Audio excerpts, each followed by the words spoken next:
Hi, everyone, and welcome back to Black Mental Health Matters. I'm Dr. Carrie Ann Williams. I'm a psychiatrist practicing here in Massachusetts. And this is a talk show that's about everything related to mental wellness in the Black community. So if you have a question or comment at any time, just leave a comment. This is streaming live on both Facebook and YouTube. To leave a comment and I'll be able to respond to that. So last week, I was joined by Dr. Natalie Watson-Singleton, and we spoke about mindfulness and the Black community. And we spoke a little bit about how the mindfulness space has primarily been led and informed by the lived experience of white practitioners, but that there is a movement of Black wellness practitioners that also specialize in mindfulness, and they can specifically relate to the needs of the Black community. And one example that we kind of spoke about last week is how we have these guided meditation apps, and many times the voice that's used in these meditation apps, which is meant to be like a neutral voice, it's often a voice that is perceived as a white voice. And for many individuals that are in the Black community, a white voice on a meditation app would not be particularly considered neutral.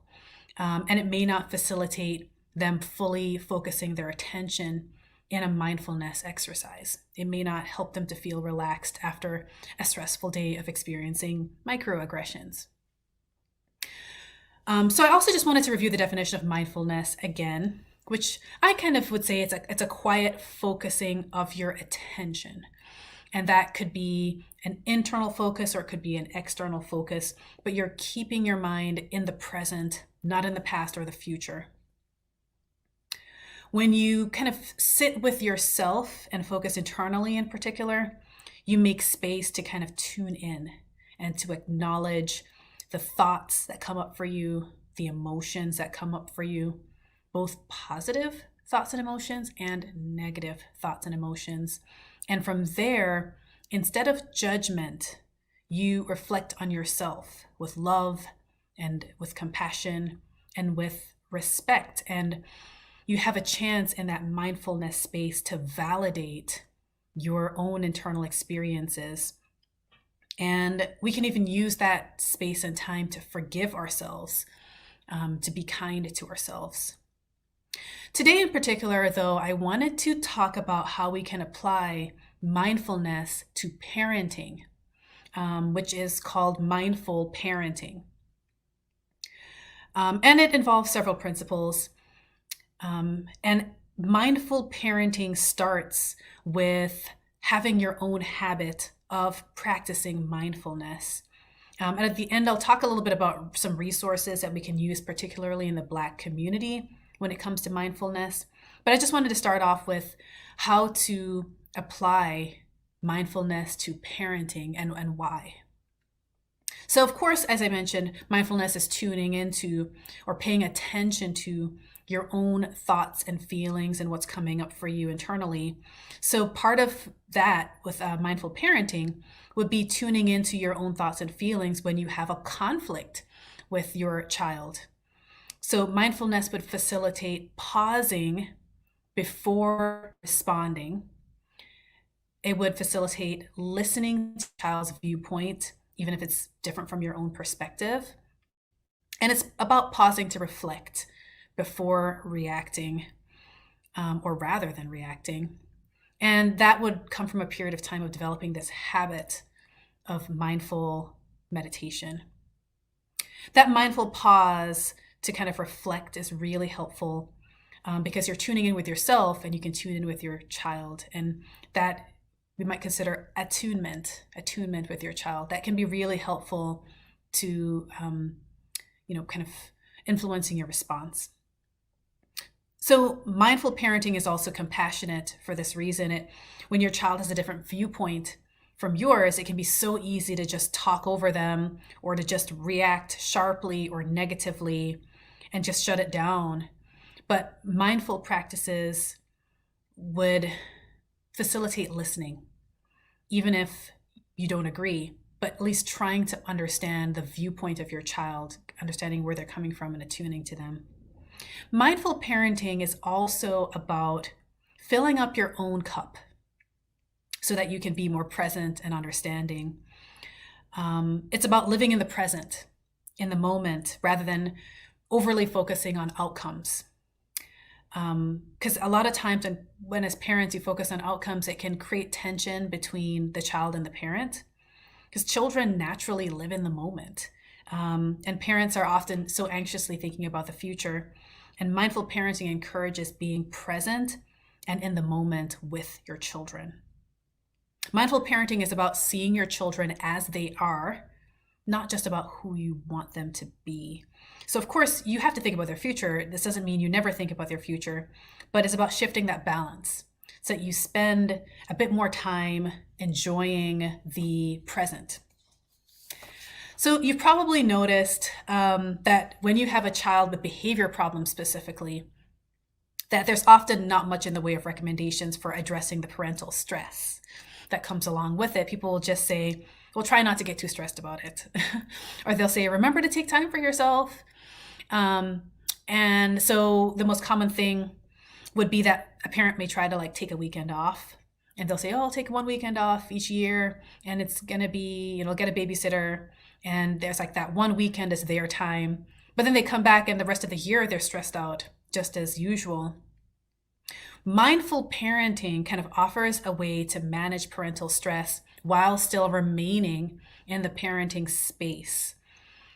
So it includes doing mindfulness exercises, but it also includes just learning how to make room for all of the emotions and the experiences that you have. And it involves examining your own self-talk. And over time, if you practice mindfulness, you can feel relatively less overwhelmed, and that will help you to feel calmer and trickle down and help with your kids feeling calmer as well. So I reviewed a book on mindful parenting written by Kristen Race. And this is a book that's kind of informed by her research as well as her own lived experience. And I feel like it's important to kind of say that it's a really good book, but as I'm kind of thinking about things from the perspective of the Black community, I think it's important to say that not all of the recommendations in her book are relatable or universal because it's coming from her research and her lived experience.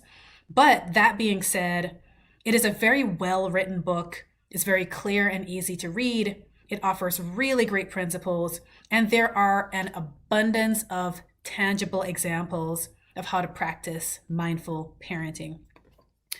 And which is why I'm going to spend kind of the remainder of the time just kind of sharing with you some of the things that I've learned from her book. So Dr. Race describes mindfulness as paying attention to the present moment without judging it. And she points out that so often we tell children to pay attention. And with mindful parenting, we have some tangible ways to teach children how to pay attention. And we practice it alongside with them. So with mindful parenting, we can train ourselves and our children to pay attention to the things that we want to reinforce. Because that's kind of how the brain works, is that the thing that you give the most attention to over and over and over, it kind of develops new nerve pathways, or at least it kind of uses those nerve pathways over and over until it becomes a default. So the more you practice something, the more it becomes a default way of doing things. And that's based in your neurobiology. Now, she covers many useful things in her book. I wanted to highlight, though, the elements of a mindfulness program. It's kind of 5 elements of a mindfulness program. And so with mindful parenting, we're doing 5 things. One is creating space. The second is increasing awareness. The third is growing seeds of peace and happiness. And the fourth is cultivating empathy and compassion. And the fifth is developing patience and persistence in the face of adversity. So I want to start off with the first one, which is creating space. And I should again explain that mindful attention leads us to focus inward and to lean into our feelings and experiences. So, in a sense, we're creating room to experience our feelings and to gain perspective on them. And that's one of the reasons why it can be really helpful for people of color who have oppressive experiences, because it gives you this internal space that it's kind of free of microaggressions, it's free of external oppression, and you can use this internal space to process and to increase your capacity to regulate your emotions. And it's part of the reason why, as I said earlier, sometimes these meditation apps that feature primarily kind of white sounding voices can feel stressful for Black listeners. And there are other apps out there like the Shine app that offers different voices. In any case, in the book, Dr. Race mentions that when we're in a state of stress, effective and productive thinking diminishes, because when we're in a state of stress, our brain goes into this kind of survival mode emotionally, and that survival mode is less compatible with calm problem solving. So we have to kind of create this space, and one of the most effective ways to bring our mind out of this kind of stressful state is to focus your attention on breathing. And I know that there's a lot of people are like, oh, not this deep breathing thing again. And it's not deep breathing. It is focusing your attention mindfully on your breathing. And the reason that it comes up so often is because it does work if you do it regularly. So this focus of attention on breathing has been shown to reduce the stress response and to rebalance the nervous system. When we focus our attention mindfully on our breathing, we can override that tendency to be reactive, and we can train ourselves to be more reflective rather than impulsive. So in general, creating a practice of or a habit of mindful attention on our breathing is a powerful way to self-regulate our emotional experiences on a regular basis. Now, with this kind of mindful attention on breathing, you can do this both formally and informally. If you set aside time to do this formally on a regular basis, it's more effective. But you can also do it informally and it will still work, because sometimes it's difficult to kind of do a formal practice. So if you do it formally, what you do is you set aside like 5 minutes each day, go to a quiet place in your house or wherever, sit in a comfortable position and focus your attention on your breathing. Particularly, you want to engage the senses. So focus on the temperature of the breath and the kind of the tactile or touch sensation. So like the feeling of your chest expanding when you take in each breath. And then the audible, the sound of air moving in and out of your lungs. And just, it just takes 5 minutes, nothing too long. You can do it daily. But one of the keys with mindfulness is to engage the 5 senses. So what can you hear? What can you see? What can you feel? What can you smell? That kind of thing. Informally, you don't have to change locations. Just try to quiet yourself right where you are. And you can create that quiet space and just spend 5 minutes focusing your attention mindfully on your breathing in the same way. What is the temperature? What does it feel like? What does it sound like? All these different things. You can also do this with your children, and you can teach them how to focus their attention and to be better attuned to their thoughts and emotions, and teach them to self-regulate. So you can kind of do these practices with them. You can actually create like a routine or a ritual where you work together on creating a meditation space. So they kind of have a hand in the process, and you practice a breathing meditation together. And Dr. Race suggests that with small children, you can even practice breathing exercises in the form of various animals. So for example, your child could be a bumblebee, and they could inhale through their nose, but then exhale with the lips together to make kind of like a humming sound. Or they could be a snake, where they inhale through their nose, but then they exhale through their mouth with a hissing sound. So that would be kind of some ways to make it a bit more fun. The key is to try to prolong the exhalation, because that long exhalation promotes relaxation. So that is one way of infusing mindfulness into your parenting. The second element of the mindfulness program is increasing awareness. So creating space was about internal kind of attention, and increasing awareness is more about the external focus of attention. So here you want to bring your attention to the present moment. And bringing our attention to the full kind of present moment done on a regular basis will help us to take in details in our environment and to think more clearly, because we're thinking in the present moment, not kind of going back to the past or to the future, but staying grounded in the present. And so in her book, Dr. Race mentions a few things that I thought were practical and accessible ways to increase awareness. So one was to practice mindful listening. Mindful listening. So if you wanted to do that as a formal practice, you could actually use a tool or something that creates sound and then pay attention to that sound. But if you wanted to do it informally, you could just quiet yourself and listen to sounds that are occurring around you naturally. So for example, if you're inside your house, you could just quiet yourself and listen to the sound of the appliances going on and off, or the air conditioning or the heating system kind of flowing. Maybe a floorboard creaks or a door slams. You kind of pay attention to the sounds around you in your house. If you go outside, you do a similar thing. Just pay attention to the sounds that are going on around in your environment. So you can also do that with your children. Involve them and help them pay attention to the sounds that they're hearing around them. So there's another way you can get your children to kind of engage in mindful attention. You can have them play little games where you ask them to notice things on their way home. Maybe they're coming from school or from some other place, whether you're driving, taking the train, taking the bus, walking, however you guys travel together, to notice things. You can ask them to notice things that maybe they've never noticed before, things that seem new to them, things that seem unusual, but you get them to focus their attention on details around them. So it keeps them grounded in the present, not thinking about the past or the future, and it teaches them how to pay attention. For yourself, one way that you can sometimes pull yourself out of autopilot mode and ground yourself in the present would be, for example, if you tend to have a drive home from work, to try to take a different route home. That's a kind of a common one we've heard before. But when you take a different route, it takes you out of autopilot mode. You tend to pay closer attention to where you're going and what you're doing, and you tend to stay more grounded in the present.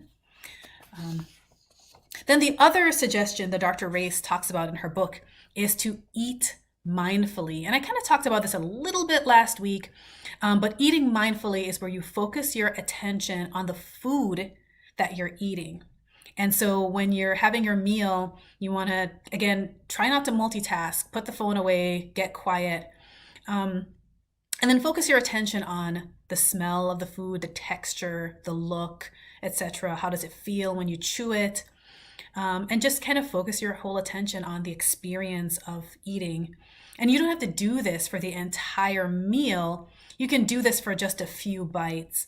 But doing this on a regular basis kind of brings your attention to the present and helps to facilitate this mindfulness practice. Another suggestion that I really liked was to try moments of mindfulness in the shower. I thought the shower was actually a pretty good place to practice mindfulness, because while showering, you can focus your attention on things like the temperature of the water, the smell of the soap, the sound of the water. And again, you don't have to do this for the entire shower, but you can do it for a few minutes. And this is another way of just increasing your awareness.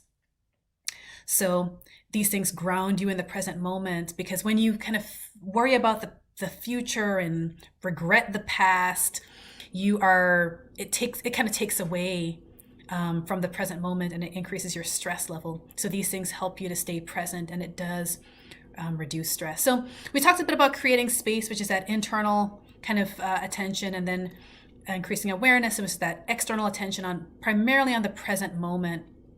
And then there's a few other things that are elements of a mindfulness program. So the third thing was growing seeds of peace and happiness. Growing seeds of peace and happiness. And this is where you focus your attention mindfully on positive things like gratitude. And remember, I mentioned that when you focus on something over a period of time, it becomes a well-worn pathway in your brain. And over time, your brain will default to that thing. So if you practice mindful attention on positive things, it will eventually become a default if you do it on a regular basis. Now, this is one that you can do with your family quite easily. One thing that she recommends, for example, is making a gratitude jar. So you have a jar and then you cut out small pieces of paper. You tell your children and everyone in your family that they can periodically write things on those pieces of paper that they're grateful for, put it in the jar, and then periodically open the jar and read the items out together as a family. That's one way to focus your attention mindfully on positive things.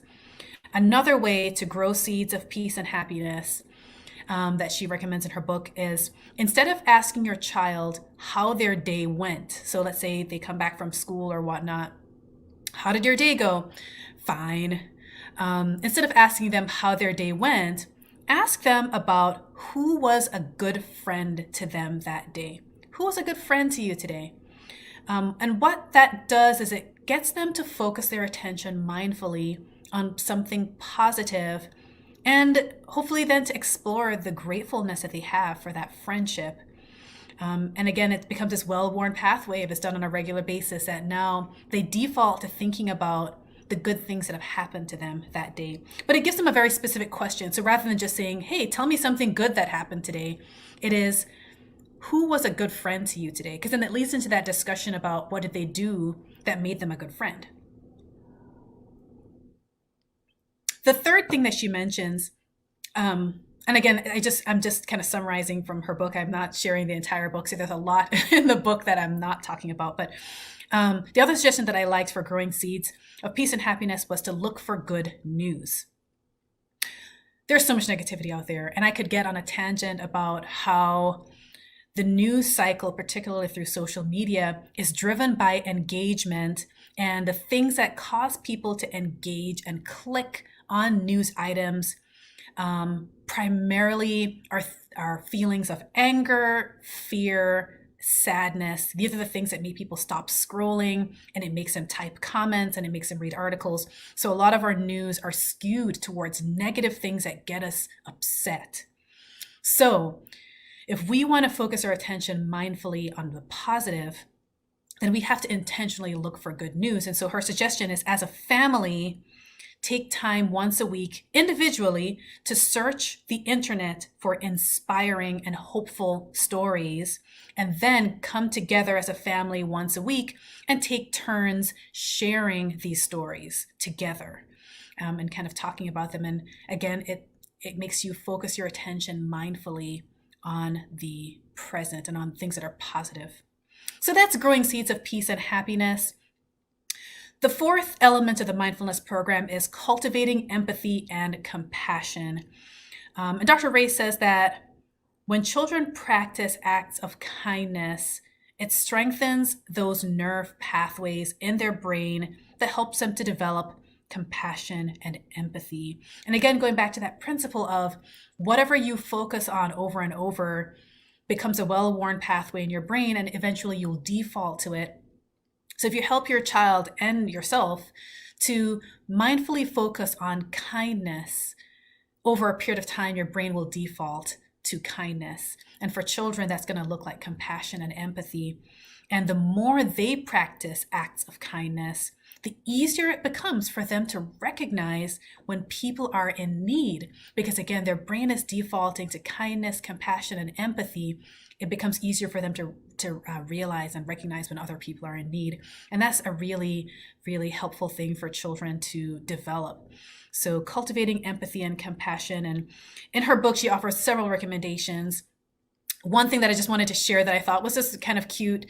This is for small children. It's called the 3-breath hug. The 3-breath hug. And this is if your small child is crying and they're upset, you hug them, and then you both do 3 deep breaths together. 3 deep breaths together in unison. And this will help you to both regulate together and kind of focus your attention together, focus your attention on breathing together. This kind of shared experience with parent and child is one of the foundations for empathy. Now, the 5th element of the mindfulness program is developing patience and persistence in the face of adversity. I like one of the suggestions from Dr. Race where she talks about working together as a family, and kind of there's another one where it's just kind of like a helpful question for your family to reflect on. And so if you're coming together as a group, for some people that's at dinner time, for other people it might be other things, but coming together as a group on a regular basis and say at the end of the day, again, instead of just saying, how was your day? Fine. What happened? Nothing. You instead ask the question, what mistake did you learn from today? What mistake did you learn from today? It's a really, really interesting and I think a very good question. What it does, when you ask this question, what mistake did you learn from today? It keeps the focus on learning instead of on self-criticism. Because the thing about mistakes, for both adults and kids, is that we have a tendency to equate mistakes with failure. And we see mistakes as a threat to success. When you make a mistake, it kind of threatens your ability to succeed. But if you focus your attention mindfully on what did you learn from your mistakes, it shifts the attention over to learning, helps you to see challenges as a learning opportunity. So basically, a mistake becomes a learning opportunity rather than a failure. A mistake becomes a learning opportunity rather than a failure. And the more that you think about this, your brain will default to having that perspective. It becomes a well-worn pathway. So this one is about resilience. It fosters resilience because you're mindfully focusing your attention on matters of resilience. And it helps to combat things like toxic perfectionism because now you're focusing on mistakes as a learning opportunity rather than a failure. So those are the 5 elements of the mindfulness program from the book, Mindful Parenting. And there are a couple other things from the book that I wanted to just share with you. One was the idea of good stress. Good stress. So this is kind of basically predicated on the idea that good stress builds resilience as opposed to toxic stress. And so this so-called, good stress, as people say, it kind of builds resilience specifically to the stress response. Because when we talk about building resilience to stress, what we're really meaning is a stress response, that response our body has, where we get into this kind of survival mode, and it affects our abilities in a lot of ways. So Dr. Race talks about having a growth-oriented or process-oriented mindset as opposed to a result-oriented mindset. So what that means is a lot of times when we're talking with our kids, we focus on results like, oh, you got a good grade. That's fantastic. And that's okay too. Or like, wow, you did this, you did well in gymnastics today, or whatever the thing may be. When you focus on the process, you praise kids for things like effort. You praise them for their commitment. You praise them for their resourcefulness. You praise them for their hard work. You praise them for practicing, that they stuck with this practice.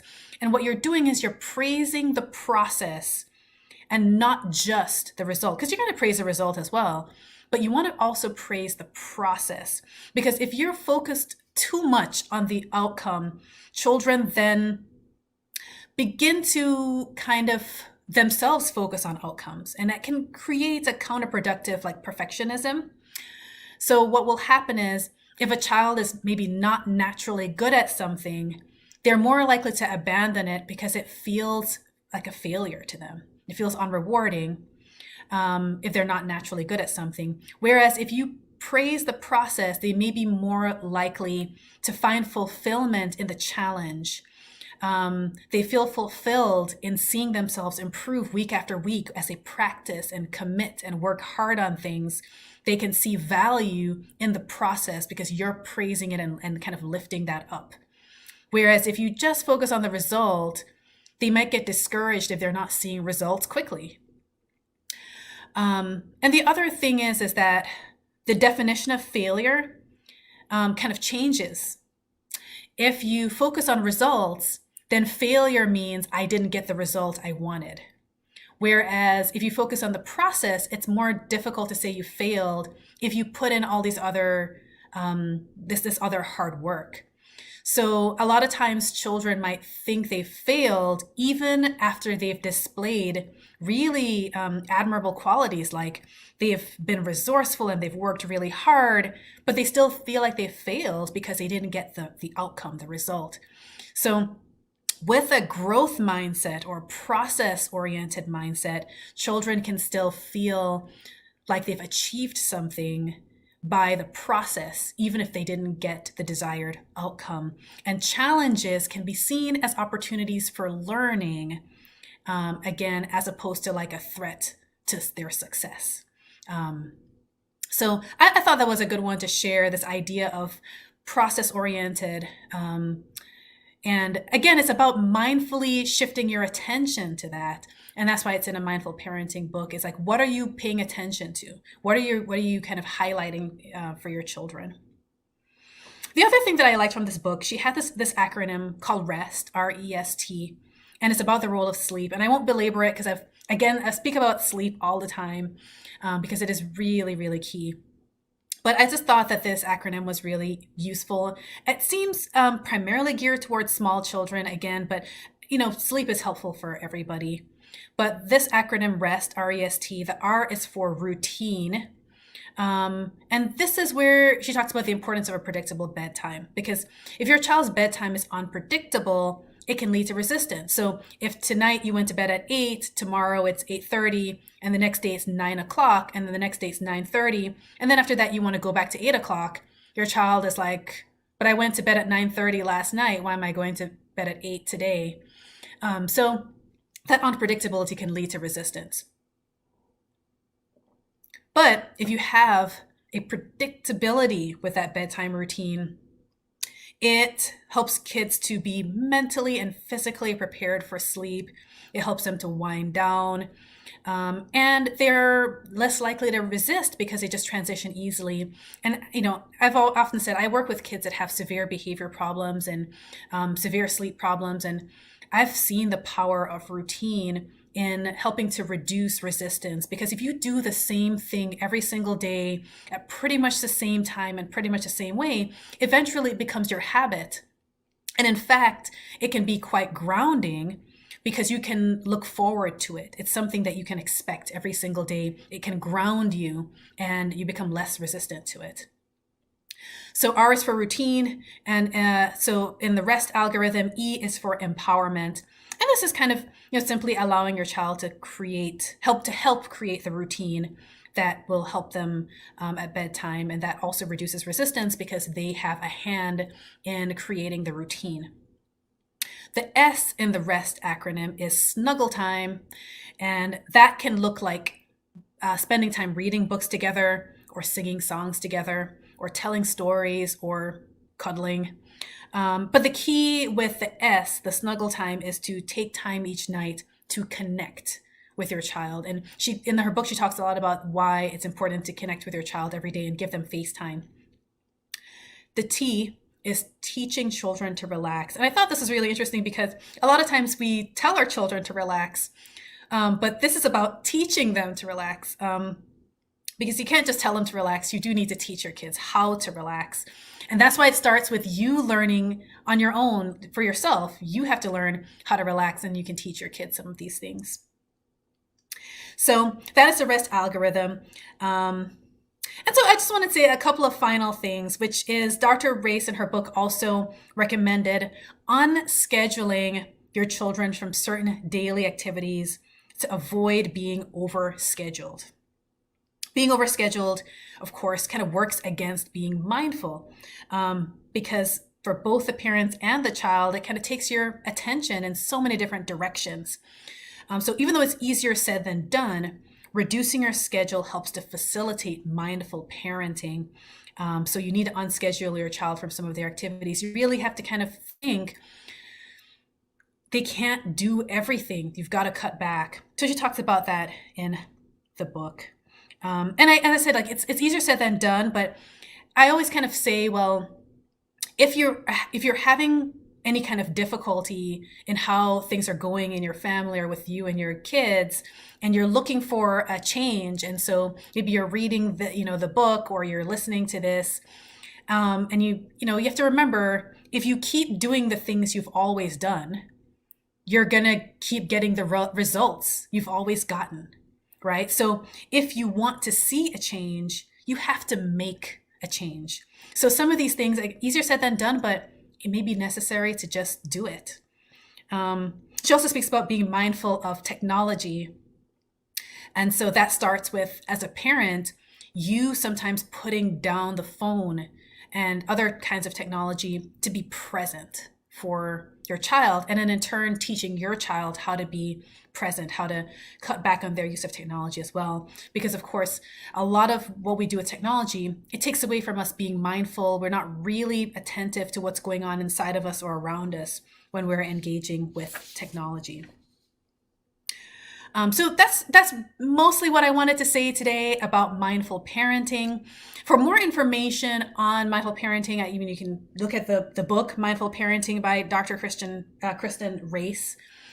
For more information on mindfulness in the Black community, there is a podcast that I found. It's called Black Zen. You can check that out. And there are 3 mindfulness meditation apps that I found. One is called Liberate, the Liberate app. The other is called Exhale. And the third is called Shine. The Liberate app, the Exhale app, and the Shine app. So you can check those out. And thanks, guys, for joining me today for Black Mental Health Matters. Join me again next Sunday at 1 p.m. Eastern Standard Time on Facebook and YouTube Live. So take care.